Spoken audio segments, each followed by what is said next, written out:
식구 여러분 안녕하십니까. 오늘은 소명감에 대해서 말씀을 올리도록 하겠습니다. 먼저 성경 구절 한 구절을 봉독해 올리겠습니다. 로마서 8장 24절 내용입니다. 우리가 소망으로 구원을 얻었으며 보이는 소망이 아니니 보는 것을 누가 바라리요. 만일 우리가 보지 못하는 것을 바라면 참음으로 기다릴지니라. 이와 같이 성령도 우리 연약함을 도우시나니 우리가 마땅히 빌 바를 알지 못하나 오직 성령이 말할 수 없는 탄식으로 우리를 위하여 친히 간구하시느니라. 마음을 감찰하시는 이가 성령의 생각을 아시나니 이는 성령이 하나님의 뜻대로 성도를 위하여 간구하심이니라. 우리가 알거니와 하나님을 사랑하는 자 곧 그 뜻대로 부르심을 입은 자들에게는 모든 것이 합력하여 선을 이루느니라. 8장 29절에서 봉독하겠습니다. 하나님이 미리 아신 자들로 또한 그 아들의 형상을 본받게 하기 위하여 미리 정하셨으니 이는 그로 많은 형제 중에서 맏아들이 되게 하려 하심이니라. 또 미리 정하신 그들을 또한 부르시고 부르신 그들을 또한 의롭다 하시고 의롭다 하신 그들을 또한 영화롭게 하셨느니라.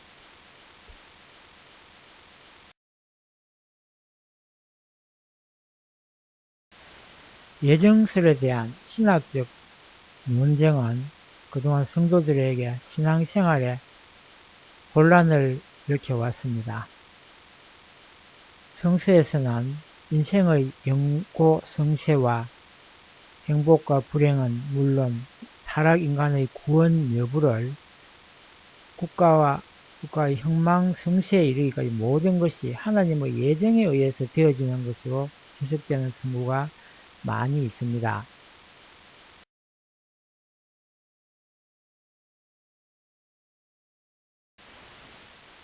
로마서 8장 29절에 읽은 내용과 같이 하나님은 미리 정하신 일을 부르시고 부르신 일을 또한 의롭다 하시고 의롭다 하심을 받은 일을 또한 영화롭게 하신다고 하셨습니다.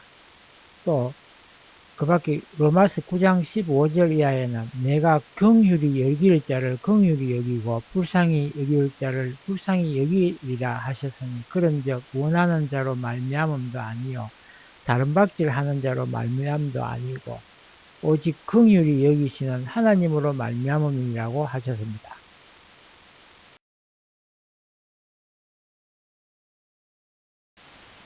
로마서 9장 21절에 보면 토기장이가 진흙 한 덩이로 하나는 귀있을 그릇을 하나는 천있을 그릇을 만드는 권한이 없겠느냐고 하셨습니다. 그리고 로마서 9장 11절 이하를 읽어보면 하나님은 복중에서부터 야곱은 사랑하시고 에서는 미워하시어 장자된 에서는 찾아 야곱을 섬기리라고 한 말씀도 있습니다. 이와 같이 완전 예정설을 세워줄 수 있는 성서적인 근거가 많이 있습니다.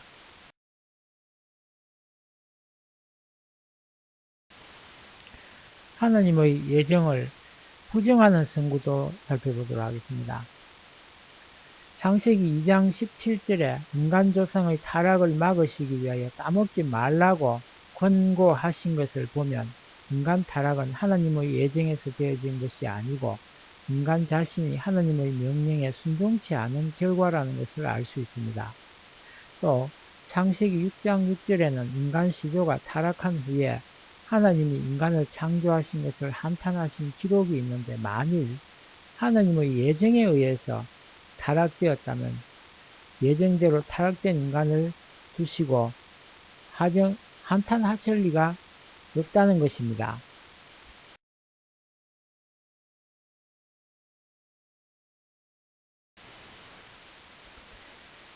또 마태복음 7장 7절에 이르기를 구하는 자에게 주시고 찾는 자에게 만나게 하시며 문을 두드리는 자에게 열어주시겠다고 하신 말씀이나 야고보서 5장 14절에 환중에 있는 형제를 위하여 기도하라고 하신 말씀을 보면 모든 것이 하나님의 예정에서만 되어지는 것이 아니라는 것을 또한 알 수 있습니다. 종래의 예정서를 그대로 인정한다면 기도나 전도나 자선 행위 등 인간의 모든 노력은 하나님의 복귀 섭리에 아무 도움도 될 수 없고 전혀 무의미한 것으로 돌아갈 수밖에 없습니다. 이와 같이 예정서를 둘러싸고 찬반 양론이 모두 세워질 수 있는 성서의 문자적인 근거가 충분히 있습니다. 그러면 이러한 문제가 원리로서는 어떻게 해결될 것인지를 살펴보도록 하겠습니다. 우선 소명에 대한 용어풀이, 개념 정리부터 해드리도록 하겠습니다. 소명이란 말은 어떤 일이나 임무를 하도록 부르는 명령이라고 사전에 나와 있습니다. 이러한 한컴 사전의 내용도 있고 또한 인터넷에서 보면 A Royal Summon이라는 영어로 적혀 있는데 그 내용을 다시 해석을 해보면 왕실의 출두 명령을 소명이라고도 한다고 합니다. 그것은 소명이란 말은 일단 일을 맡기 위해서 고위층에서 부른다는 그런 뜻이 되겠습니다. 우리는 신앙생활을 하면서 소명감을 가지고 신앙을 하게 됩니다. 또한 그 소명의식을 가지고 신앙을 함으로써 남다른 신앙생활을 하게 되는 것입니다. 저는 하나님께서 왜 우리를 부르셨을까를 생각하게 됩니다. 오늘 제가 소명이라는 제목으로 말씀을 드리는 이유도 선악의 기준을 뭘로 삼을 것인가 하는 가치 판단의 잣대, 기준점을 알고 싶어서입니다. 기존의 원리적 관점에서는 하나님의 창조 목적에 부합하는 것은 선이고 그것을 못하게 방해하는 것을 악으로 규정을 하고 있습니다. 또한 창조 목적은 곧 피조 목적이기도 하고 존재 목적이기도 한 것입니다. 하나님께서 왜 창조했느냐를 알아야 내가 왜 존재하는지를 알 수 있기 때문입니다. 그리고 이것은 곧 인생의 목적이기도 하고 내 삶의 목적이기도 합니다. 그래서 결국은 소명이란 말 자체에는 나의 인생의 목적이 뭔지를 물어보는 것도 되는 것입니다. 앞서 말씀드린 대로 선악 구분의 기준이 되는 것입니다. 선악 구분의 기준은 사람에 따라 또 법에 따라 지역이나 국가에 따라 사회에 따라 달라지는 것이 상대적 기준이지만 절대적 기준으로 원리는 기준을 삼고 있습니다. 그것이 바로 하나님의 창조 목적입니다. 물론 중심 인물에 의한 책임 분담에 의해서 상대적으로 되는 것도 있지만 선악의 구분을 분명하게 절대적 기준으로 삼고 있는 것은 바로 하나님의 창조 목적입니다. 그러면 그러한 창조 목적에 그 소명을 받은 우리는 어떻게 응답을 하는 것이 좋을까요? 왜냐하면 소명에 제대로 응답하는 것은 선이 될 것이고 소명에 응답을 제대로 못하는 것은 악이 되기 때문입니다. 선악의 기준을 그 소명에 두고 있다는 것을 제가 주장하기 위해서 이런 말씀을 드리는 것입니다. 그럼 잘 받느냐 아니면 거부하느냐 그에 따라 선악이 갈리기도 하고요. 또한 그 소명을 충실히 수행하느냐 못하느냐에 따라 선악을 구분할 수도 있을 것입니다. 그리고 더 나아가서 걸림돌이나 장애를 만났을 때 그것을 극복할 수 있으면 선이고 좌절하고 그것을 소명을 받들지 못하고 자꾸만 시간을 보내고 지체시키면 그것은 악이 될 수 있다는 것입니다. 그리고 내가 가진 이 소명에 누군가가 협조해 준다면 그것은 선이 될 수 있고 내가 가진 이 소명에 누군가가 반대를 하고 못 가게 막는다면 그것은 악이 될 수 있는 것입니다. 그래서 중요한 사항이라고. 물론 개인적으로 먼저 보면 그 개인이 소명을 받았을 때 그 소명을 먼저 받을 만한 조건을 갖추었느냐 못 갖췄느냐, 그것이 개인에게는 중요할 것입니다. 물론 조건을 다 갖췄기 때문에 하늘이 소명을 주겠지만, 소명을 주기 전에 개인이 먼저 그 소명을 받을 수 있는 능력과 소양을 얼마나 갖추었느냐, 그것을 우리는 먼저 생각해야 되는 것입니다. 로마서 8장 24절의 내용처럼 만일 우리가 보지 못한 것을 바라면 참음으로 기다릴지니라고 한 것처럼, 왜 하나님은 나에게 중요한 소명을 주시지 않는가 하고 반발할 수도 있을 것이기 때문에 이런 말씀을 드리는 것입니다. 우선은 소명을 못 받는다 하더라도 인내하고 기다려야 될 것입니다. 먼저 능력을 개발해 갖고 능력 있는 사람으로 보여야 되고, 또 다양한 언어를 구사할 수 있어야만 어떤 소명을 받아도 그것을 해낼 수 있을 것입니다. 나만이 할 수 있는 소명이라면 참 좋겠지만, 누구나 할 수 있는 소명이라면 경쟁도 있을 것입니다. 먼저 나만이 할 수 있는 소명이라고 본다면 자아를 먼저 확립해야 되겠습니다. 순수한 나, 개성을 갖춘 나, 나만이 할 수 있는 것을 갖추기 위해서는 자아를 먼저 확립해야 됩니다. 그리고 내가 그 소명을 받기 위해서는 먼저 나 자신을 주관할 수 있는 자아 주관을 해야 될 것입니다. 정신적으로 보면 마인드 컨트롤이 될 것입니다. 자신의 감정을 컨트롤할 수 있어야 되고, 또한 내 마음을, 감정을 충분히 이해하고 알아야만 다른 사람을 이해하고 또 다른 사람의 감정을 공감할 수 있게 될 것입니다. 그리고 나의 이 감정을 다른 사람에게 전달하고 또 다른 사람의 감정을 내가 이해하는 공감을 서로가 불러일으킬 수도 있게 되는 것입니다. 대인관계를 또한 원활히 하는데도 그것은 중요한 것입니다. 서로 공감한다는 것은, 그러기 위해서는 다른 사람이 필요한 것을 먼저 갖추도록 노력하고 나 자신이 쓰임새 있는 사람이 되어야 할 것입니다. 다른 사람의 협조를 잘 받아낼 수 있는 재주 또한 갖추어야 할 것입니다. 그리고 먼저 눈에 띄는 사람이 되어서 소명을 먼저 받는 것도 중요할 것입니다. 왜냐하면 하늘의 소명도 있지만 사람을 통한 소명도 있을 것이기 때문입니다. 그리고 무엇보다 소명을 받았을 때 그 소명을 수행하기 위해서는 건강해야 됩니다.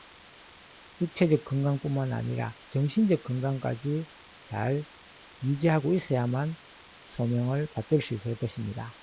그리고 언제든지 사회로 발돋움할 수 있는 준비를 해야 될 것입니다.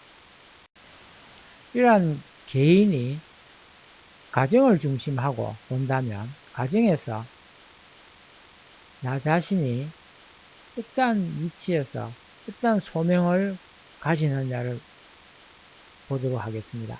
개인이 가정에서 그 역할과 맡은 바 소명을 아버지로서, 어머니로서, 또 형님으로서, 동생으로서 여러 가지 소명을 받았다면 그것을 후퇴할 경우와 발전하는 경우로 제가 화살표를 해놨습니다. 잘 못할 때는 침잠하게 되고 건강 문제가 생기게 되고 또 걱정이 늘고 개인적인 문제를 초월하게 된다는 것입니다. 그러니까 개인적인 문제로 추락한다는 말은 나 자신이, 그리고 이러한 개인이 가정을 가질 때 가정에서 아버지로, 어머니로, 또 형님으로서, 동생으로서 여러 가지 소명을 받았다면 그 입장에서 잘하면 부자가 되고 건강도 되찾고 자식도 잘 되고 호평을 받고 칭찬을 받고 존경을 받게 될 것입니다. 그러나 이렇게 잘 되는 것도 있지만 잘 못되면 건강 문제가 생기고 걱정거리가 늘고 개인적인 문제에 그냥 추락하게 되고 만다는 것입니다.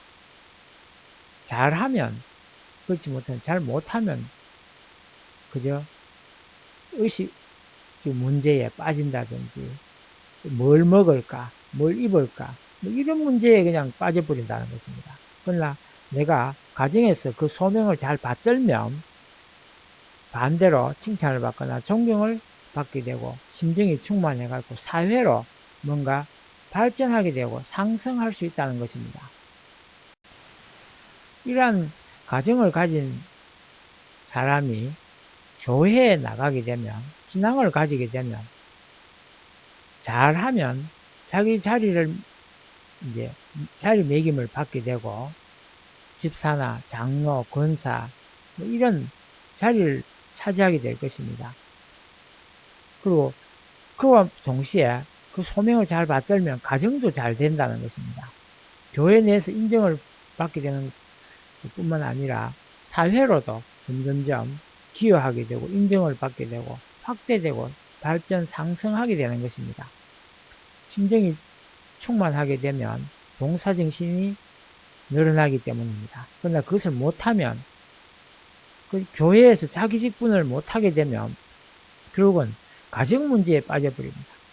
가정 문제로 축소되고 비극정을 하게 된다는 거예요. 의욕을 상실하고 존재감을 상실함으로써 결국은 부부 문제가 생기고 자식 교육에 대한 걱정처럼 자식에 대한 문제들이 생김으로써 가정 문제에 그냥 매몰되어 버린다는 것입니다. 이것은 비단 교회뿐만 아니고 우리가 사회에 나가서도 마찬가지일 것입니다. 내가 사회에서 맡은 바 소명을 잘 수행을 하고 이루어내게 되면 우리 집, 우리 가정도 또한 건강하게 되고 또한 우리 교회의 발전에 대한 기여도 하게 됩니다. 그러나 잘 못하면 그냥 교회 문제에 매몰되고 마는 것입니다. 그러니까 우리 교회 어떻게 할까? 우리 교회를 어떻게 하면 발전할 수 있을까? 그런 교회 문제에 그냥 축소되고 마는 것입니다. 발전하고 상승을 해야 되는데 그게 축소되면 안 되겠죠. 그래서 교회 재정이 걱정이 된다든지 우리 교회 내에서 자리 다툼을 한다든지 서열이 중시된다든지 그런데 엉뚱한데 빠져가지고 일을 못하게 되는 것입니다. 이것이 바로 결국은 내가 소명을 제대로 받들지 못함으로써 생기는 문제라고 하는 것입니다.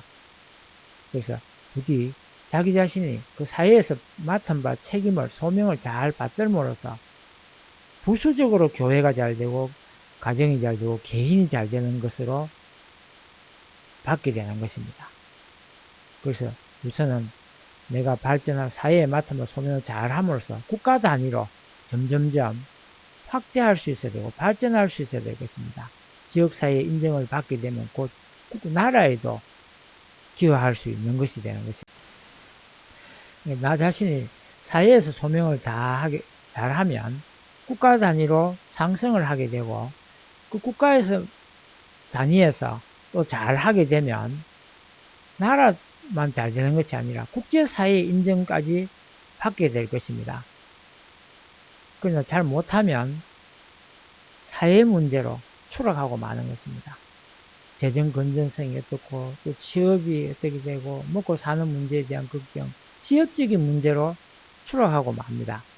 이것이 바로 내가 국가적으로 받은 소명을 제대로 수행하지 못한 원인으로 그런 문제들이 생기는 것입니다. 잘하면 나라도 잘 되고 사회도 잘 되고 가정, 개인까지 다 잘 된다는 것입니다. 내가 소명을 잘 받들지 못하면 결국은 국내 문제로 축소되고 국가 빚 걱정을 해야 되고 또 의욕이 상실됨으로써 존재감도 상실되고 권력 유지를 어떻게 할까? 권력 유지에 급급하게 되고 정치적 상대와 갈등을 가지게 되는 것입니다. 그리고 국가에서 맡은 바 소명을 제대로 수행을 못하게 되면 이념 문제에서 벗어나지 못하고 지역 감정에 휘둘리게 되는 것입니다. 이것이 다 국가적으로 받은 소명을 제대로 수행하지 못한 데서 생기는 문제인 것입니다. 이것은 나아가서 세계적인 입장에서도 마찬가지입니다. 세계적인 소명을 받은 사람이 잘하면 인간성을 회복하고 인류 문명사 발전에 기여하게 될 것입니다. 또한 철학, 과학, 의학 등 진리 탐구와 문화 등 예술이 발달하고 정신 문명과 같이 종교가 발달하게 되고 영혼을 되돌아보고 또한 영성이 개발될 것입니다.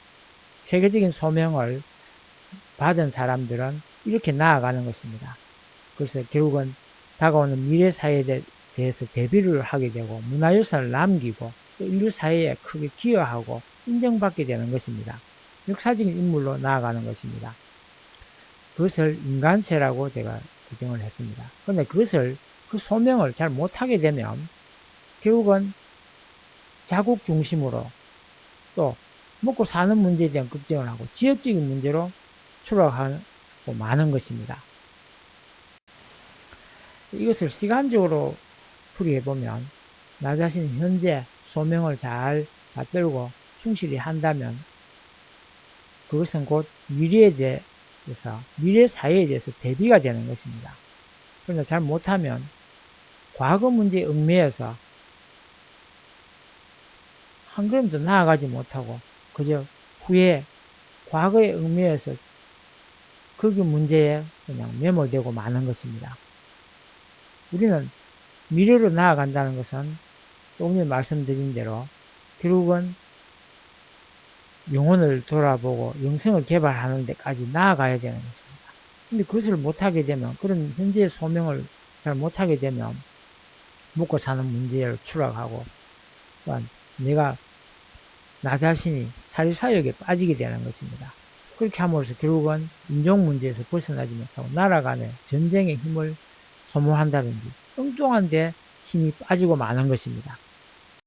제가 이것을 사이클로 가지고 도표로 한번 나타내 봤습니다.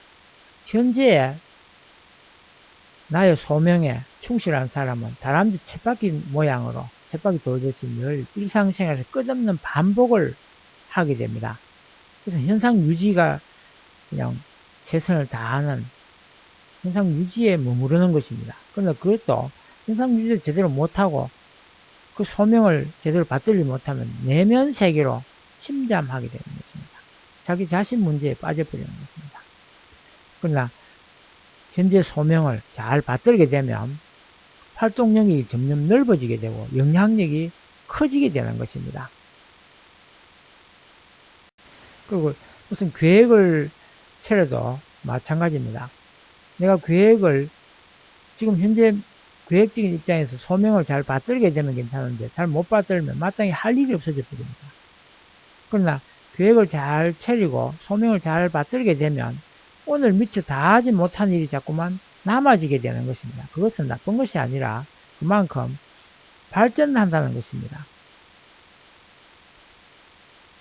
이것을 시간적으로 다시 한번 정리를 하면 적당한 소명에 머무르는 사람은 현재에 안주하는 사람이고 그것도 제대로 못하는 사람은 단시간에 끝낼 수 있는 소명을 받게 됩니다.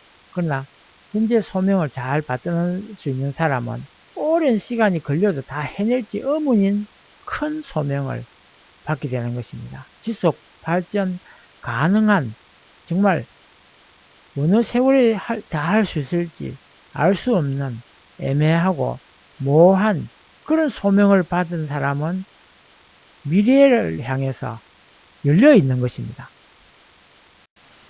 우리가 독서를 많이 하게 되는데 요즘은 독서뿐만 아니라 영화를 본다든지 SNS를 통해서 유튜브나 이런 걸 통해서 영상을 많이 보고 계실 것입니다. 이런 것을 통해서 우리는 간접 경험을 많이 쌓게 되는데 우리가 소명에 충실하지 못하면 금방 끝낼 수 있는 단시간에 끝낼 수 있는 경험이나 노하우가 쌓이질 않습니다. 그러나 내가 이 소명을 잘 받들고 열린 마음으로 소명을 대하게 되면 경험이 축적하게 되는 것입니다. 노하우가 쌓인다는 것입니다. 우리가 어떤 소명을 받는다고 해서 그것이 계속 잘 나아가는 라는 법은 없습니다. 우리가 받은 소명이 어떤 벽이라는 입장에서 본다면 내가 앞에 놓인 벽이 내가 넘을 수 있는 간단한 벽이라면 그것은 계단이 됩니다. 또 디딤돌이 되고 또한 쉽게 넘을 수 있는 다리가 되는 것입니다. 그러나 그것이 내가 감당할 수 없는 소명이 되면 높은 장벽이 되고 담이 되고 경계선이 되고 또 빚이나 또 빚을 안기게 되고 또 감정이 남게 되고 화가 나게 되고 또 반대에 부딪히고 또 누군가 상대방과 단절하게 되는 것입니다. 관계가 단절된다든지 비협조자가 나타난다든지 이런 것들을 만나게 됩니다. 그러나 그 소명이 잘 이루어지고 소명을 잘 받아서 수행을 하게 되면 협조자가 나타납니다. 동조자가 늘어나게 되고 그것은 곧 그 소명이 하늘의 소명이라 할 수 있습니다. 하늘의 뜻과 일치하는 소명이고 하늘이 보내준 나에게 하늘이 거는 기대가 클수록 하나님께서는 사람을 보내준다는 것입니다. 동조자를 보내주고 협조자를 보내주신다는 것입니다. 사고, 즉 생각을 중심으로 생각한다면 나 자신이 생각이